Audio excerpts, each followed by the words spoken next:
dapat nagse-celebrate tayo kasi successful yung plan natin.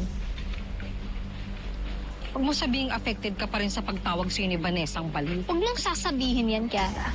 Isang beses mo pang sabihin yan. Kalimutan mong magkaibigan tayo. Isa kang baliw. Hindi ako baliw. Baliw ka. Baliw. Baliw. Taya! Taya! Taya! Taya! Taya! Taya! Ka! Ayaw ka namin kalaro. Di ba krung-krung to? Yak! Baliw! Yak! Baliw! Baliw! Baliw! Baliw! Ay, ano sinasabi mo? Baliw ako! Hindi ako baliw! Hindi ako baliw! Ano sinasabi yung baliw ako? Ay! Hindi ka titigil? Halika nga rito. Halika rito. Ay, nak. Halika rito. Baliw! Baliw na nga, lumayas na kayo. Lumayas na kayo. Baliw ng baliw, given na nga. Ano na naman ginagawa mo dun? Hindi mo iniisip. Baka mamaya sugurin na naman ako ng nanay ng batang yon. Nay, bakit akong sinasaktan nyo? Sila ang nauna.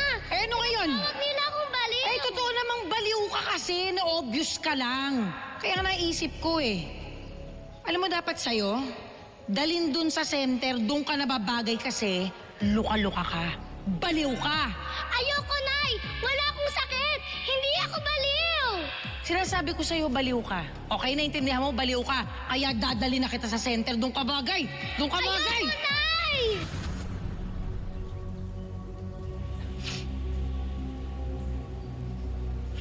Lahat ng mga taong nagsasabing baliw ako, mali sila.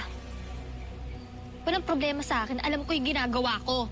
Ngayon na nakakulong na yung ate mo, wala nang dahilan para manatili tayo dito. Umalis na tayo, Angel. Dating gawi. Magsimula tayo sa malayo. Hindi. Hindi pa sapat na nakakulong lang yung ate ko.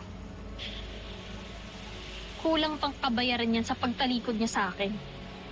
Dadagdagan ko pa yung pagdurusan niya. Habang nakakulong siya at wala siyang magawa, aagawin ko yung buhay niya. Aangkinin ko yung pinaka-importanting bagay sa buhay niya. Ang pamilya niya. At sisiguraduhin ko na wala na siyang babalikan kapag nakalaya na siya.